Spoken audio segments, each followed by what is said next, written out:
আমার নবীজি উহুদের ময়দানে সাহাবে কেরাম বাকি সাহাবে কেরামকে নিয়ে জায়গাগুলো সিলেকশন করে দিলেন। উহুদের ময়দানে একটা উঁচু জায়গা আছে, উঁচু জায়গার উপরে 50 জন তীরন্দাজকে দাঁড় করায় দিয়ে বললেন, তোমরা তীর ধনুক নিয়ে রাখো, এখানে হাতে নিয়ে রাখো, তোমাদের যুদ্ধ করা লাগবে না।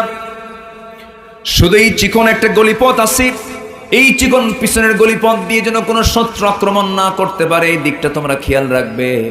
আর আমার পরবর্তী নির্দেশনা না আসা পর্যন্ত তোমরা এই জায়গায় থেকে যাবেন, খবরদার তোমরা জায়গা ছাড়বা না।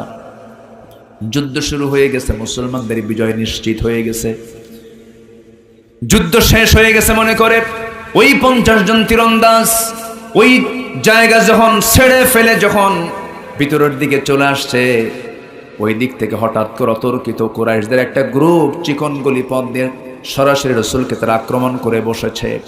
রসুল সবার লক্ষ্য বস্তুতে রূপ নিলেন, রসুলকে